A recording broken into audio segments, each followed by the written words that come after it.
Assalamualaikum warahmatullahi wabarakatuh. Alhamdulillah wa nasta'inu wa nastaghfiruh wa na'udzu billahi min syururi anfusina wa min sayyiati a'malina. La mudilla lahu wa may yudlil fala hadiya lahu. Asyhadu an la ilaha illallah wahdahu la syarika lah wa asyhadu anna Muhammadan 'abduhu wa rasuluh. Allahumma salli ala Muhammad wa ala alihi wa sahbihi wa mawala. Ya ayyuhallazina amanu taqullaha wa qulu qawlan sadida yuslih lakum a'malakum wa yaghfir lakum dzunubakum. Wa may yuti'illah wa rasulah faqad faza fawzan 'azima. Qala ta'ala a'udzu billahi minasy syaithanir rajim. Innama yataqabbalullahu minal muttaqin. Bapak Ibu jamaah salat subuh Masjid Raya yang dimuliakan oleh Allah. Marilah kita untuk senantiasa bersyukur kehadiran Allah Subhanahu wa Ta'ala atas segala kebermelimpahan rahmat, nikmat dan karunia-Nya kepada kita, sehingga kita sampai pada pagi hari ini masih beraktivitas sekaligus dapat melaksanakan perintah Allah, yaitu melaksanakan ibadah sholat subuh berjamaah. Salawat dan salam senantiasa tercurah untuk Nabi kita, Nabi Muhammad sallallahu alaihi wasallam. Tema singkat kita pada pagi hari ini yaitu 5 istilah dalam berkurban. Bapak Ibu yang dirahmati Allah, bahwa Nabi Muhammad sallallahu alaihi wasallam mewajibkan ibadah kurban untuk dirinya dan menghukumi ibadah kurban itu adalah sunnah muakkadah bagi umatnya. Walaupun ada yang mengatakan bahwa ibadah kurban itu hukumnya adalah wajib. Karena kalau kita lihat di dalam surat Al-Kautsar, paralel dengan perintah salat, as-sholli li rabbika wanhar, dirikanlah salat dan berkorbanlah. Di sini letak wajibnya perintah Allah. Walaupun banyak para ulama mengatakan bahwa berkorban itu hukumnya adalah sunnah muakkadah. Sunnah muakkadah artinya sunnah yang dianjurkan bagi orang yang diberi kemampuan, kelapangan, keluasan. Bahkan Nabi mengatakan bagi orang yang diberi kelapangan rezeki oleh Allah, sementara dia tidak mau berkorban, maka jangan dekati tempat sholat kami. Itu dianjurkan, amat dianjurkan bagi orang yang diberi kemampuan. Bagi orang yang melaksanakan ibadah haji juga istita'ah, diberi kemampuan, ada kemampuan. Bagi yang tidak mampu, gugurlah sudah, walaupun itu hanya sunnah muakkadah. Bapak Ibu yang dirahmati Allah, secara semantik kurban itu memiliki 5 istilah. Yang mana istilah ini saling berkaitan, saling berhubungan. Yang pertama adalah ibadah korban itu sendiri. Di mana korban itu sendiri merupakan istilah yang paling awal digunakan. Artinya Bapak Ibu, konteks sejarah berkorban itu sudah ada. Di mana Allah Subhanahu wa taala menggunakan di dalam surat Al-Maidah ayat 27. Itu ketika Allah memerintahkan kepada Nabi Adam alaihi salam, di mana korban yang pertama kali dalam sejarah itu antara si Habil dengan Qabil. Korban yang pertama Bapak Ibu disesuaikan dengan apa yang dimiliki. Bahwa anak Nabi Adam alaihissalam yang bernama si Qabil ini, yang dimilikinya hasilnya adalah bertani.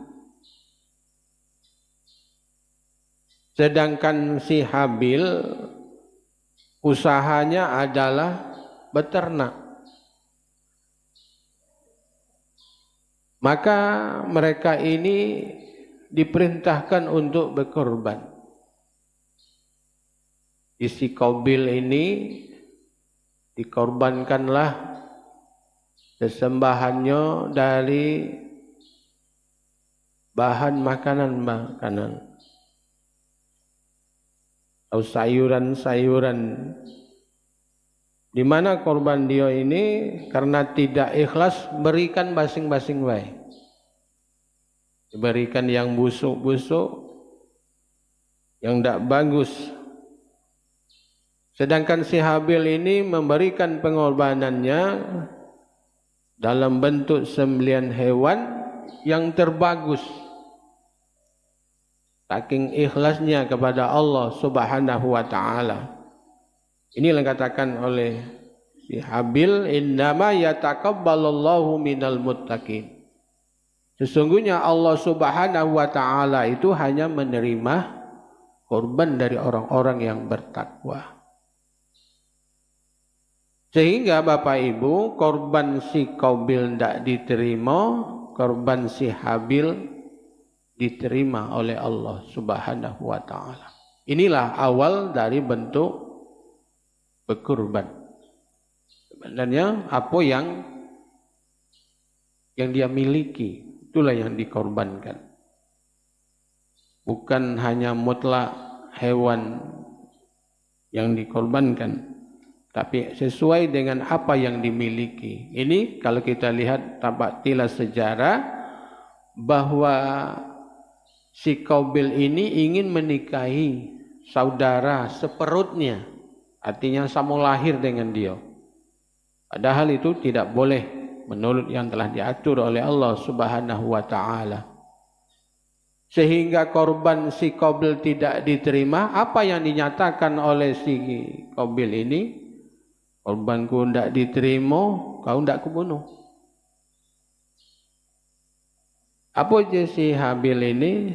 Saya tidak akan menggerakkan tangan aku walaupun engkau akan membunuhku. Nah, begini Pak. Jadi sudah ada awal dari sejarah berkorban itu, dan sudah ada semenjak Nabi Adam, itulah kurbannya si Habil dan si Qabil.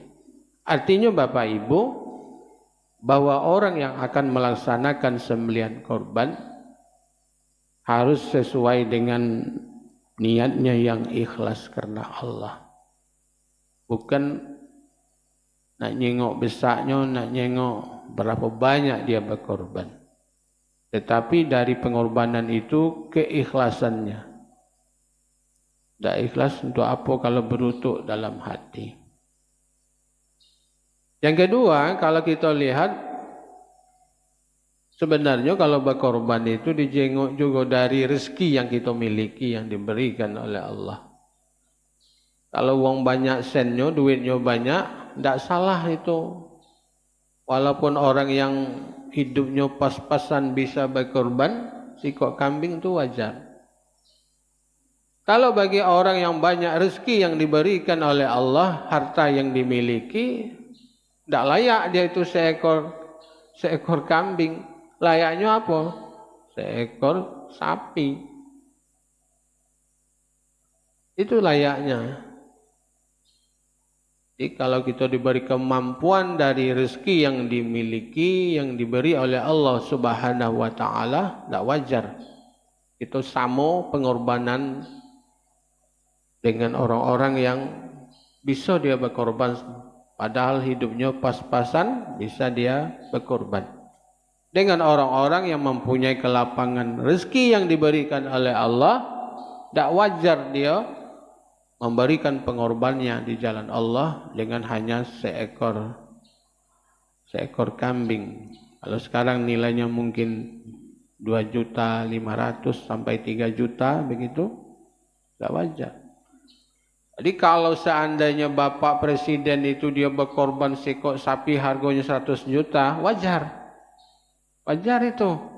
Presiden, rajo di Indonesia ini. Tidak mungkin dah disamakan dengan pengorbanan dengan rakyat. Ya, tidak mungkin. Sapi siapa punya? Presiden. Harga berapa? 100 juta. Tapi tinggal lagi, apa dia ikhlas, apa hanya sekedar tidak lemak. Tak kata aku ni presiden, sapinya sapi harga 20 juta. Kalah pula aku dengan rakyat. Tergantung kepada keikhlasan. Jadi kita kembali Bapak, semakin banyak kita dititipi rezeki oleh Allah, bukan sikok kambing tetapi sikok sapi. Nah itu. Bisa sapinya itu yang bagus seperti si Habil ini memberikan pengorbanannya dengan korbanan hewan ternak yang besar, yang bagus begitu, sehingga korbannya diterima oleh Allah. Sehingga dia mengatakan, saya takut kepada Allah kalau saya ini nanti membunuh kamu atau saling membunuh di antara kita. Innama yataqabbalallahu minal muttaqin. Allah itu hanya menerima kurbannya dari orang-orang yang takut, yang taat kepada Allah Subhanahu wa Ta'ala. Kita berusaha menghindari dari sifat riya dalam bentuk pengorbanan kita berikan kepada Allah.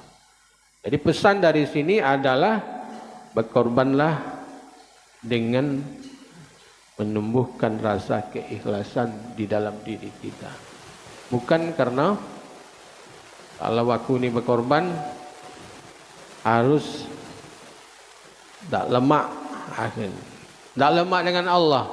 Karena Allah telah memberikan rezeki yang banyak kepadanya, maka dia akan memberikan kurbannya yang terbaik yang diberikan.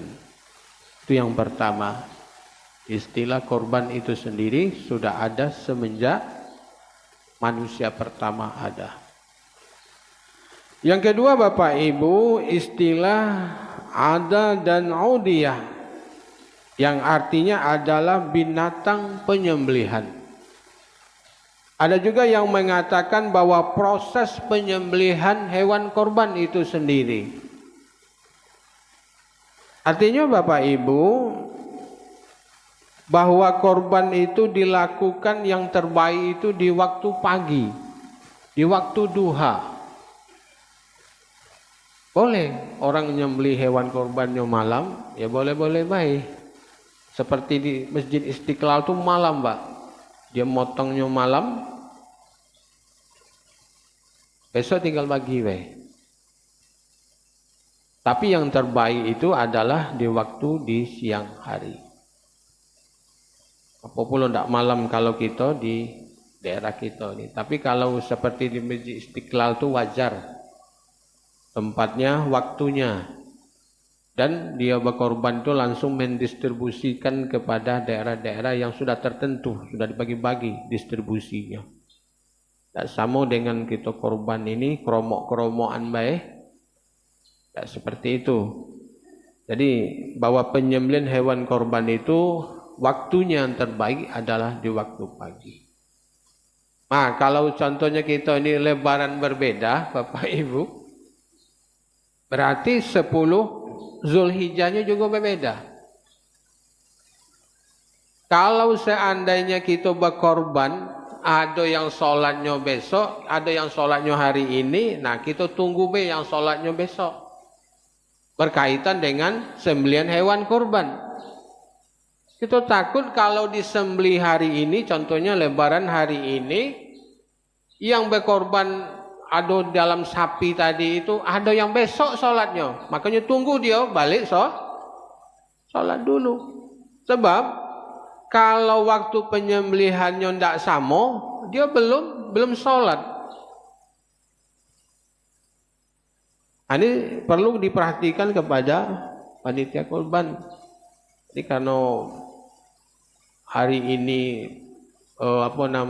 penyembelihan hewan korban ini atau Idul Adha hanya berbeda satu hari, itu berkaitannya dengan 9 Zulhijjah, Arafahnya, maka kita tunggu. Tidak mesti 10 Zulhijjah, tanggal 11-nya kita menunggu. Perlu panitia menanyakan, yang berkorban ini sholatnya kapan? Kalau sholatnya besok, kita tunggu besok korbannya. Ialah kita menunggu dengan sabar, belum bisa menyembelihnya. Kecuali kambing yang berkorban atau yang hari ini, yang sholat hari ini, ya potonglah setelah sholat. Ini sering terjadi ini. Karena berbeda lebaran, nah lah motong-motong baik. Sedangkan yang berkorban tuh punya sembelihan hewan korban, belum sholat, belum bisa dikatakan sebagai sembelihan hewan korban. Ini perlu diingat-ingatkan ini. Jangan sampai dialah sudah ikut sembelihan hewan korban, sholatnya besok. Itulah sholat hari ini, lah dipotong hari ini. Ini perlu, ini fatal akibatnya Bapak. Dan ada juga kita ini ibarat Arafahnya hari ini, sholatnya besok. Maksudnya Bapak, kan maksudnya Arafahnya lah jelas hari ini, besok melok Arafah lagi dia. Ini sering juga terjadi di tengah-tengah masyarakat kita. Contohnya dia sudah mengawali puasanya hari ini, tapi sholatnya ngikut sholat yang besok begitu. Tapi kalau sudah selesai membatalkan puasa kita, ya harus sholatnya hari ini dan jangan sholatnya menunggu besok. Ini sering terjadi juga. Begitu juga tadi, kalau kita sudah Arafah hari ini contohnya, besoknya kita sudah sholat Idul Adha. Ini walaupun kita menganggap ini adalah sunnah muakkadah, tetapi banyak di tengah-tengah masyarakat kita yang melakukan seperti puasa tadi, seperti yang tadi. Kemudian puasanya sudah, berarti kalau puasanya selesai berarti sudah berlebaran. Jangan nunggu sholatnya berikutnya. Banyak terjadi, termasuk ustadz juga begitu. Karena dia dipakai untuk khatib untuk khutbah, walaupun itu sunat. Hari ini inilah sholat dia, lah khutbah, dan besoknya khutbah pula tempat lain. Kita harus istiqomah lah. Tidak apa-apa lah, bukan apa-apa. Kita akan dinilai oleh orang matuang ini banyak menyinggung, telinga ini banyak mendengar. Apa dia ustaz? Ika dia sholat, khutbah pula, besok khutbah pula tempat lain. Mana yang benar? Nah ini, seperti ini jangan sampai terjadi seperti pemotongan hewan tadi. Kalau bapak ibu ikut korban, informasikan ke panitia kurban, aku ini sholatnya besok, bukan hari ini, berarti motongnya ditunda. Biarlah kita sabar menunggu pemotongannya besok. Sebab hewan yang dipotong, hewan kurban kita yang belum waktunya, bukan termasuk sembelihan hewan kurban. Ini perlu diingat. Yang ketiga, istilah dalam kurban itu namanya zib atau zabih. Artinya Bapak di dalam surat As-Saffat ayat 107, wa nadainahu bizib'in azim. Ini ketika Nabi Ibrahim itu akan menyembelih anaknya Ismail yang diperintahkan oleh Allah. Apa kata Allah? Wa nadainahu bizib'in azim. Kami tebus dengan seekor sembelihan yang amat besar. Jadi sudah ada pengorbanan semenjak dari Nabi Ibrahim alaihissalam. Jadi kalau kita ini memang betul-betul melakukan ketaatan kepada Allah, memang jangan menduo hati kita ini. Pasti Allah akan mengganti yang terbaik, yang baik yang diberikan oleh Allah. Kalau kita ini memberikan yang terbaik di jalan Allah Subhanahu wa ta'ala. Kalau kita ini ikut-ikut bayi berkorban, contohnya Bapak, berapa kamu ikut korban? Aku sikok sapi, aku 2 sapi. Mari kita kontekkan dalam arti Bapak Ibu, memang betul-betul kita menjalankan dalam rangka ketaatan kepada Allah Subhanahu wa ta'ala. Semoga kenapa? Kalau kita betul-betul berkorban itu memang ikhlas karena Allah, Allah akan menggantinya, menebusnya dengan sesuatu yang baik. Yang terbaik kita berikan di jalan Allah, Allah juga akan memberikan yang terbaik untuk hambanya sebagai balasannya. Kemudian yang terakhir Bapak Ibu adalah dari istilah korban itu disebut dengan berkaitan dengan korban itu sendiri. Penyembelihan hewan korban itu dapat dilakukan hanya di hari nahar, diawali di hari nahar. Nahar itu disebut juga dengan yaumun nahar, artinya di hari yang ke-10. Kalaulah masuk di hari yang ke-10, kemudian sudah selesai melaksanakan sholat, maka lakukanlah penyembelihan hewan korban. Tidak ada suatu amal, suatu perbuatan yang dilakukan pada hari raya Idul Adha yang dicintai oleh Allah, yang disenangi oleh Allah, kecuali dengan berkurban. Jadi tidak ada amal lain kecuali hanyalah dengan berkurban. Terakhir Bapak Ibu, yaitu kurban dalam arti namanya tasrik. Tasrik itu adalah hari yang ke-11, 12, 13. Tasrik itu artinya Bapak Ibu adalah menjemur. Menjemur daging korban itu dijemur. Kalau wong dulu kan mengaweti daging kan belum ada kulkas itu. Jadi kalau wong dulu daging yang sudah dapat, yang sudah dari korban itu dijemur, dibuat merendang, apa namanya itu, mendendeng. Ditusuk-tusuk, kemudian digantung, airnya turun. Nah, kaget mungkin sebulan ke depan atau baru dimakan. Artinya Bapak Ibu, jangan atas tasrik itu artinya jangan daging korban itu dianjur, jangan sampai habis dimakan sehari itulah.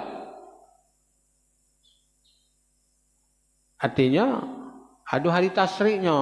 Hari ke-11, ke-12, ke-13. Jangan sampai pula daging korban itu sebulan 3 bulan masih ada daging korban. Kenapa? Belum dijenguk-jenguk, masih dalam kulkas. Ya, tidak juga baik. Jadi yang baiknya itu jangan sampai di hari pertama itu habis dimakan habis daging korban itu. Jadi tidaknya hari ke-11, 12, 13 masih makan daging korban. Bahkan sekarang ini dengan Indonesia berkemajuan Bapak Ibu, canggih zaman sekarang ini, namanya dibuat semacam dikornek gitu. Dikornek itu diproses dalam bentuk dikaleng. Tak seperti sarden itu. Nah, daging juga bisa dikornek, Pak. Ya, dikirim ke daerah-daerah yang memang membetulkan tidak pernah makan daging. Nah, sekarang namanya dikornet, itu dikirim supaya bermanfaat bagi orang-orang yang tidak pernah sama sekali makan daging. Nah, sepertinya kalau di Muhammadiyah itu sudah ada namanya di kaleng daging tadi dalam bentuk rendangmu, rendang yang buatan orang Muhammadiyah. Sudah dibuat rendang, diproses dalam kaleng. Kalau dibuka, Pak, walaupun setelah setahun masih bisa dimakan rendang tadi. Buka. Itu sudah diproses. Artinya Bapak yang tasri itu jangan sampai daging itu dimakan. Sekarang efeknya juga berbahaya. Kalau makan daging dihabisi sehari itu bisa tensi, ukur tensi kita. Bisa naik tensi. Juga tidak boleh berlebih-lebihan juga. Dikit-dikit gitu. Hari ini pada masak di pindang, makan tulang dulu. Ya, besok baru sedikit buat apa lagi? Baru merendang. Artinya Bapak Ibu, bahwa kita ini ya silakan saja apa yang sudah dihalalkan oleh Allah Subhanahu wa taala boleh kita memakannya. Tapi kalau sudah berlebih-lebihan, ini kan cuma rezeki tahunan. Apalagi yang banyak dapat kupon itu, ya banyak dapat, langsung dimakanlah. Nah, besok mati. Kenapa? Tensinya naik. Ya kan banyak makan daging yang dimakan hari ini. Ya, akhirnya stroke setidak-tidaknya. Uang stroke inilah 2 stroke. Ya, mudah-mudahan Bapak Ibu yang dirahmati Allah, walaupun kita di masjid ini lewat tahun ini untuk berkorban, insyaallah mungkin tahun depan kita koordinir dengan baik, manajemen yang baik, insyaallah. Sebenarnya walaupun hanya 1 ekor, ya kita laksanakan biar mencicipi siapa yang berhak makan daging itu, baik keluarga kita sendiri, tetangga, pemilik, kerabat, teman dan lain sebagainya. Tapi kalau zong lewat tahun ini dekati korban di sini, ya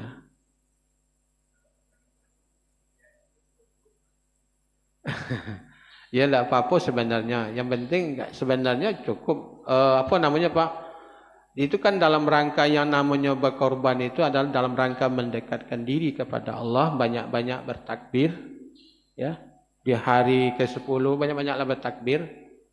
Bertakbir sampai kita mengikuti sholat hari raya, balik lagi bertakbirlah banyak-banyak. Tidak ada ucapan yang lebih hebat, yang lebih baik di mata Allah kecuali banyak-banyaklah bertakbir. Sedangkan manfaatnya kepada sesama manusia adalah berkorban itu kalau bisa kan gotong royong. Gotong royong mulai dari proses penyembelihannya sampai pembagian dagingnya. Tidak seperti di tengah-tengah masyarakat sebagian ya baru dipotong bayi lah hilang kaki sebelah. Hilang siko. Nah, baru dipotong bayi ininya lah hilang. Bukan itu yang sebenarnya yang dituntut dari pengorbanan. Jadi keikhlasan dari yang berkorban dan yang bergotong royong tadi ya tolong menolong. Jangan sampai itu namanya mencuri namanya Pak, menghilangkan daging korban, maling namanya itu. Tidak boleh.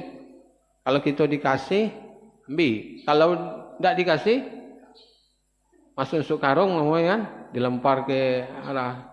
Banyak saya dengar berita-berita itu semak-semak. Hilang kakinya sikok. Nah, kaki yang belum dipotong dagingnya tadi, bukan kaki kikilnya itu. Nah, ini amat berbahaya. Karena kita ini tidak mengingat bahwa apa yang kita lakukan itu hanyalah kalau kita diberi oleh orang, itulah rezeki kita. Kalau juga kita diberi oleh panitia maupun yang berkorban maupun sebagai panitia, dan itulah apapun yang kita lakukan karena Allah, pasti Allah itu akan mengembalikan dalam bentuk yang terbaik untuk kita. Artinya mendekatkan diri sekali setahun dengan sesama manusia, mulai dari prosesnya bergotong royong, sama-sama ngawainya, bukan di waktu gotong royong itulah timbul hal-hal yang tidak diinginkan. Nah, itu yang tidak perlu kita lanjutkan, kita biasakan, kita budaya. Tapi budayakan hal-hal yang baik. Kalau kita dipercaya oleh orang untuk melakukan proses penyembelihan itu, jangan sampai membuat orang lain kecewa, apalagi tidak enak hati dan lain sebagainya. Mudah-mudahan korban kita yang akan dilaksanakan beberapa hari lagi dapat berjalan dengan baiknya. Dan tadi saya ingatkan, kalau memang dia berkorbannya besok, kita hari ini, kalau sapi bentuk barangnya, kita tanya dulu kepada orang yang berkorban, kapan kamu sholat? Kalau sholatnya besok, mungkin besok baik. Jangan sampai disembelih hari ini, dia belum sholat. Ya, dia belum sholat. Mudah-mudahan kita dapat melaksanakan walaupun ini sifatnya sunnah muakkadah, tapi dianjurkan. Malah di dalam Quran tadi wajib hukumnya berkorban bagi orang-orang yang diberi kemampuan oleh Allah, rezeki oleh Allah, yang tidak ada alasan bagi kita untuk memberikan pengorbanan di jalan Allah. Terima kasih. Assalamualaikum warahmatullahi wabarakatuh.